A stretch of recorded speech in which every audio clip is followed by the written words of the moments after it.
Cyber crime પોલીસે operation mule hunt 2.0 અંતર્ગત online investment ફ્રોડના કેસમાં વધુ એક નાસ્તા ફરતા આરોપીની ધરપકડ કરી. સુરત શહેર સાયબર ક્રાઇમ પોલીસને ઓનલાઈન ઇન્વેસ્ટમેન્ટ ફ્રોડના એક મોટા કેસમાં મહત્વની સફળતા મળી છે. આરોપીઓએ ડે વેલ લીપ પ્રોગ્રામ અને ગ્રો ટુગેધર જેવી ખોટી યોજનાઓ દ્વારા રોકાણકારોને 390% સુધીના નફાની લાલચ આપી હતી. આરોપીઓએ બનાવટી વેબસાઇટ અને વોટ્સએપ ગ્રુપ મારફતે વિશ્વાસમાં લઈને ફરિયાદીના પુત્ર પાસેથી વિવિધ બેંક ખાતાઓમાં કુલ 5,99,000 રૂપિયાની રકમ ટ્રાન્સફર કરાવી હતી. ફરિયાદીના આધારે સાયબર ક્રાઇમ પોલીસે તપાસ શરૂ કરી અને ઓપરેશન મ્યુલ હન્ટ 2.0 અંતર્ગત પંકજકુમાર રામાણી નામના આરોપીની ધરપકડ કરી સળિયા પાછળ ધકેલી દીધો હતો. ઓપરેશન મ્યુલ હન્ટ 2.0 અંતર્ગત એક ઇન્વેસ્ટમેન્ટ ફ્રોડનો ગુનો નોંધવામાં આવ્યો હતો, જેના નાસ્તા ફરતા આરોપી પંકજ રામાણીની ધરપકડ સાયબર સેલ સુરત શહેર દ્વારા કરવામાં આવી છે સુરતથી.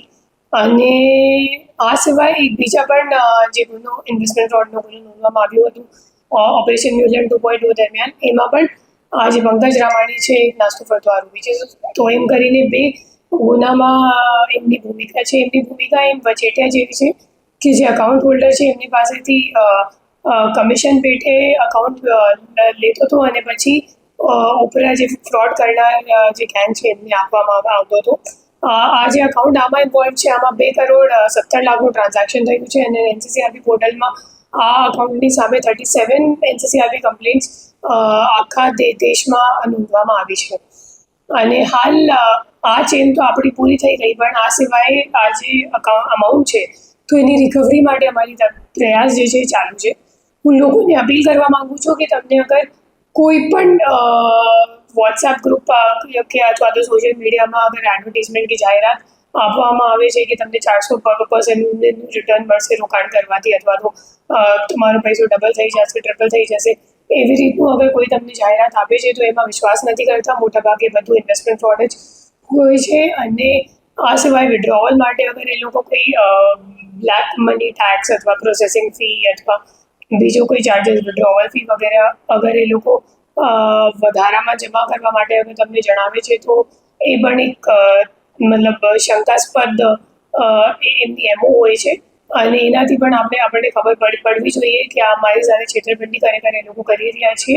અને તરત જ 1930 પર કમ્પ્લેન્ટ કરવાથી તમારું અકાઉન્ટ તમારો જે અમાઉન્ટ છે એ કદાચ કોઈ અકાઉન્ટમાં ફ્રીઝ થઈ શકે એવી શક્યતા હોય છે. જી મેમ, અરજદારોને કેવી રીતે એ લોકો વિશ્વાસમાં લે? એ લોકો મોટાભાગે પહેલાં તો સોશિયલ મીડિયા પર જાહેરાત આપે છે. જાહેરાત આપીને પછી તમે ક્લિક કરો અથવા તો તમારું ડિટેલ્સ આપો તો પછી એ લોકો તમને કોઈ વોટ્સએપ ગ્રુપ અથવા તો ટેલિગ્રામ ગ્રુપ પર એડ કરી નાખે છે. પછી એ ટેલિગ્રામ ગ્રુપ અથવા તો વોટ્સએપ ગ્રુપમાં મોટાભાગે મતલબ 500-600 તમને મેમ્બર્સ મળશે.